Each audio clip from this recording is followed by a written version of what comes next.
Hello, my name is Jordan Robinson, and today for the case review, I'll be talking about ballistics in forensic science. So, this is the agenda for today, or the content that we will be covering. First, we will talk about what ballistics in forensic science is. We will talk about how it is used. We will then talk about how to become a ballistics expert. Then we will discuss real world case and applications. And lastly, a conclusion. So, what is ballistics and forensic science? The field of forensic science, called ballistics, deals with the examination of firearms used to commit crimes. It typically involves looking at the unique markings left on the bullet that can be used in forensics investigations. However, ballistics can also be the study of a bullet's trajectory and damage. So, essentially, ballistic specialists focus on everything that is related to firearms. So that includes firearms themselves, pistols, rifles, um, submachine guns, really any variant of firearm, and then also bullets. And this goes more in depth as they look at the casings, they look at the actual bullet, the projectile portion, and they look at how each firearm affects these casings and bullets and how they can leave their own set of unique markings to which can allow us to link them to particular weapons that may or may not have been used in particular crimes. So, how is it used? Ballistics forensics are used anytime there is a firearm involved or found at a crime scene. Ballistics helps tell the story and explain the role that the firearm had in the crime that was committed. It can also be used to identify and learn more about the firearm and the bullets used. Another important thing is that it can be used to link a particular cartridge or a particular bullet with a particular firearm. So there's a lot of matching that goes along with ballistics as well.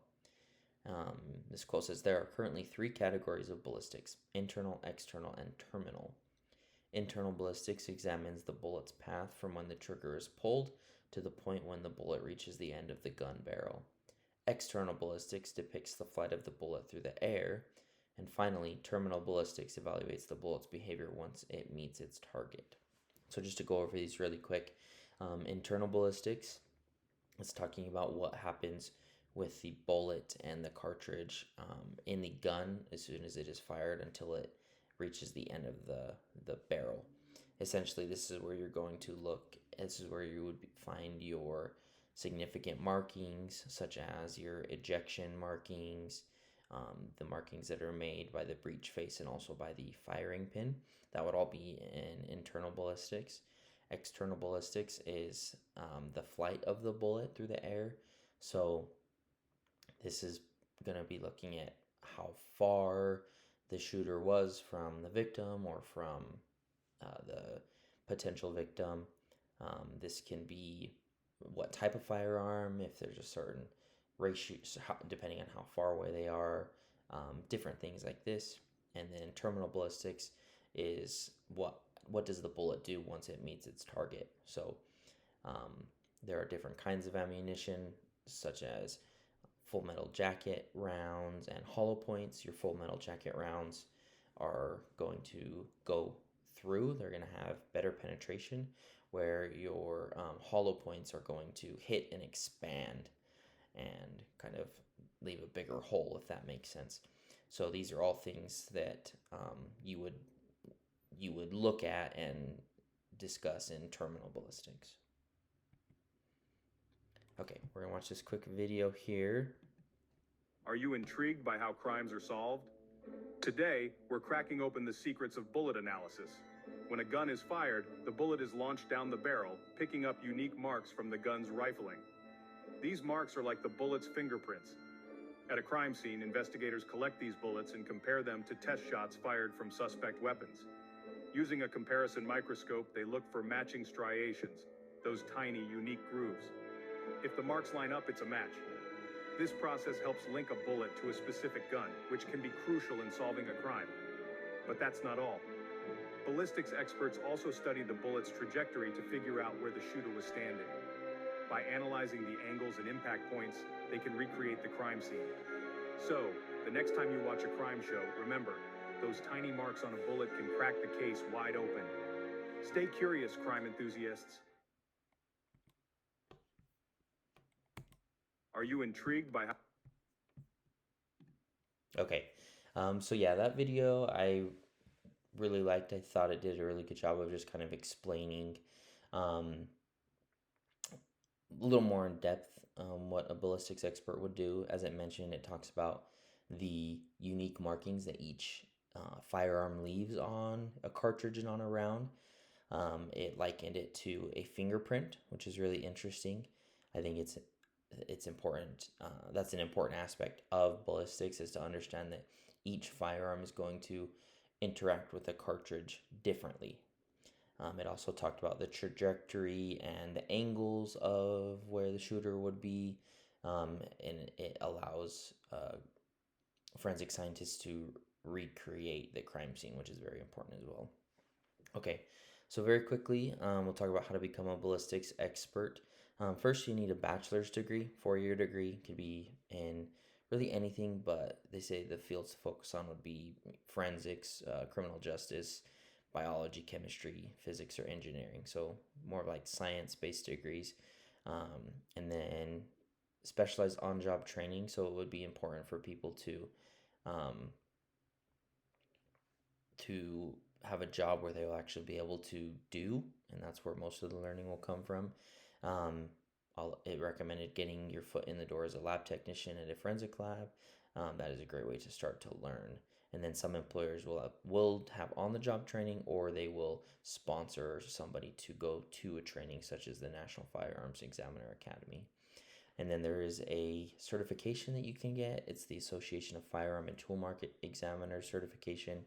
Um, you have to be a qualified member, so typically they recommend at least 3 years minimum of experience, just so that you have a good grasp on ballistics. And then also continued education, just like really any career field, any professional career, you need to stay up to date. Things are going to continue to change and innovate. Innovation will always be happening. New methods will come out, new technology. So it's important to continue to learn. And then also, in order to maintain your AFTE certification, you have to recertify it every 5 years, and you have to complete 100 continuing education credits, or continuing education hours within that 5 years. Okay, so this is the real world case and the real world application. We're going to talk about Logan Clegg and double murder. So on April 18th of 2022, a retired couple decided to go for a walk on the Marsh Loop Trail near Concordia, New Hampshire. Their peaceful walk took a dark turn when they encountered Logan Clegg, a 26-year-old male that was living in a tent near the trail system.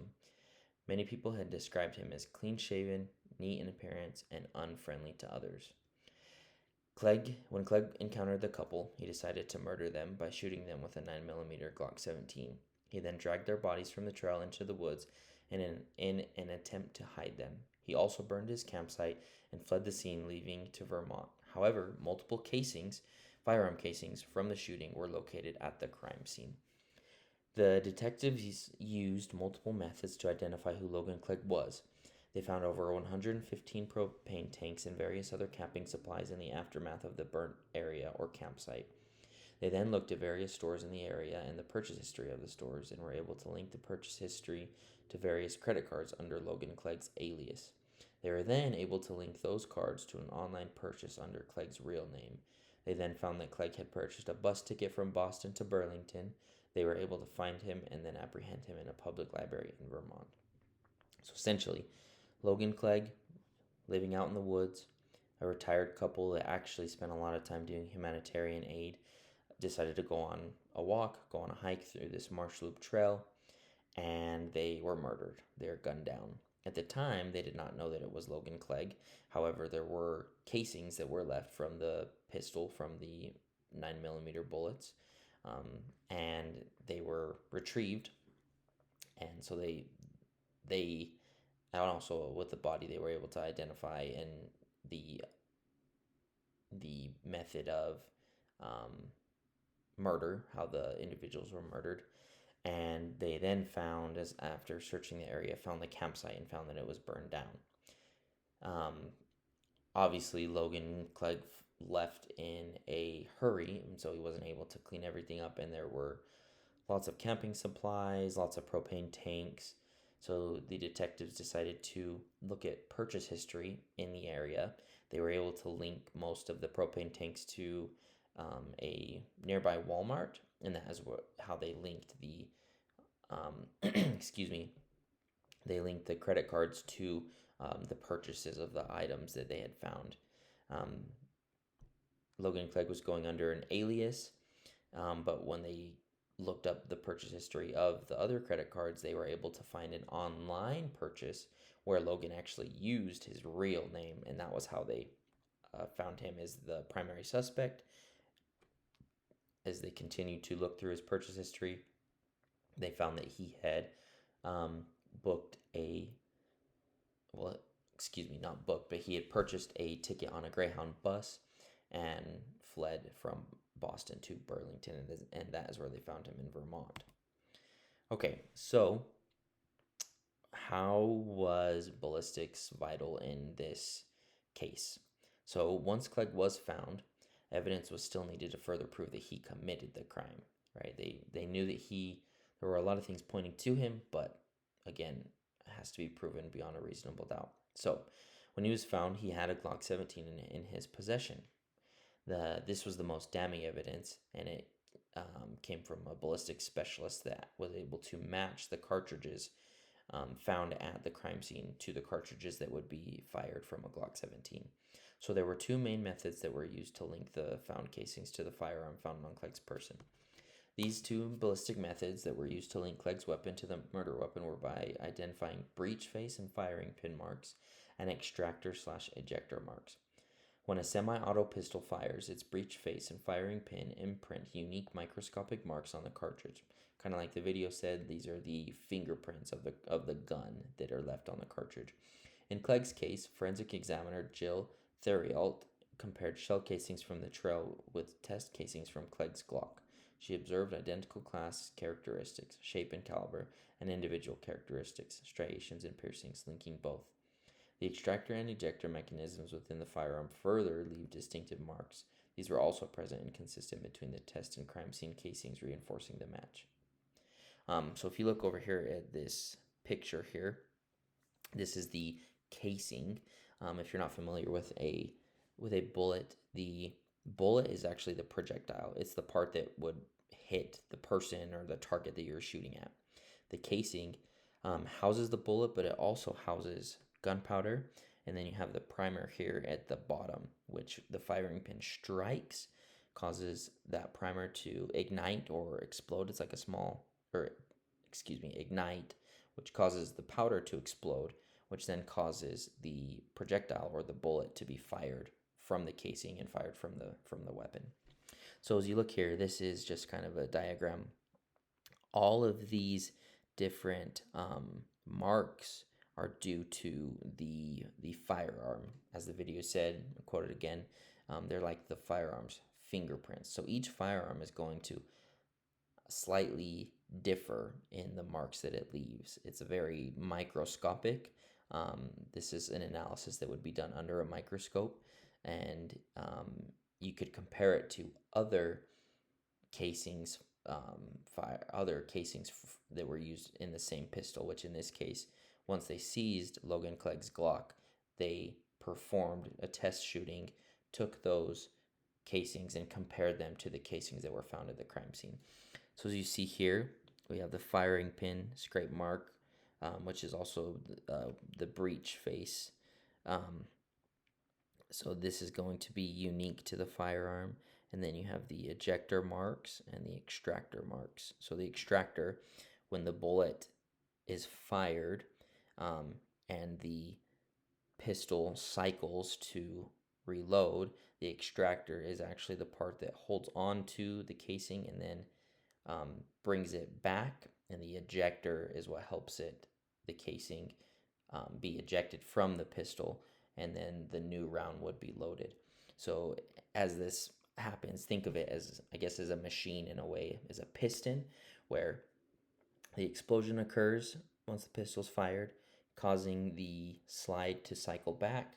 The ejector holds onto the casing, and the extractor holds onto the casing as the bullet leaves the barrel, and the ejector is actually what causes the casing to be ejected from the pistol, from the slide. And so, as this piston or as this machine is working, there are distinctive marks that are going to be left on each of the casings. Here we just have some more pictures. As you can see, it's very microscopic. Um, this is the breech face, and that's breech face, in the firing pin. And so these markings are going to be different, as you can see. As you can see compared, this has kind of more of a shape towards the bottom, and this has more of a shape towards the sides. And then you can also see there is marking on the edges as well. And then the ejector markings are in different locations. Right here we have it on the L of the Luger, and here we have it closer to the firing pin.